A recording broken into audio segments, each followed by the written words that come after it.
Lorwyn Eclipsed is the newest in-universe Magic the Gathering set. Today we're going to cover all of its mechanics, both new and returning. Also, don't forget to get subscribed to catch more MTG tips and videos in the future. Vivid is a new mechanic based on the number of colors among permanents that you control. The explanation from Wizard says that this will value between 0 and 5, so it doesn't include colorless as a color. Makes sense. One version of Vivid shows up here on Bloom Tender, lets you tap Bloom Tender for each color among permanents you control, add 1 mana of that color. We also have Aurora Awakener, and when it enters its Vivid ETB reveals cards from the top of your deck, so you reveal X permanents where X is equal to your Vivid, or the number of colors among permanents you control. Blight is another new mechanic based on placing -1/-1 counters on creatures you control. It's not all bad though. Many cards in the set will allow you to remove counters, allowing you to gain the benefit of Blight and then remove the cost at a later time.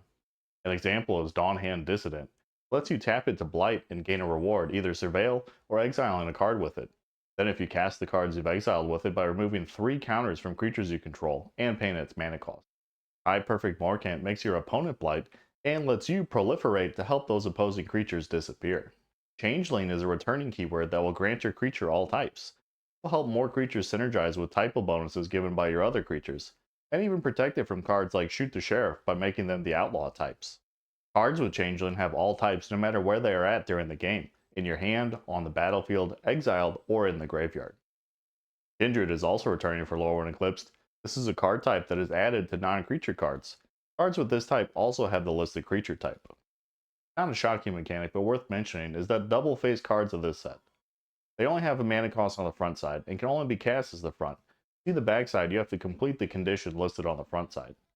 Also returning is Convoke. You can tap creatures to pay for the Convoke card's mana cost, with each creature tap being either 1 colorless or 1 mana in the creature's color. Behold is back after having arrived in Tarkir Dragonstorm.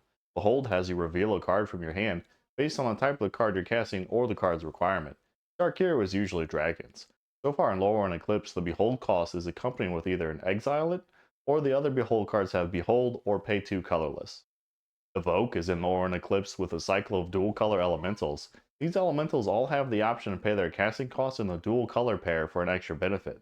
And if you cast it for Evoke, you probably want to pay the dual color version since the creature will be sacrificed at the end of your turn. Persist allows creatures who perish to return to the battlefield with a -1/-1 counter on them, as long as they didn't already have a -1/-1 counter. Some tricky combos will be happening in Lorwyn as you try to blight your opponent's persist creatures and they move the counters back to your creatures. And that's all the new and returning mechanics in Lorwyn Eclipsed. Thanks for watching. Take care.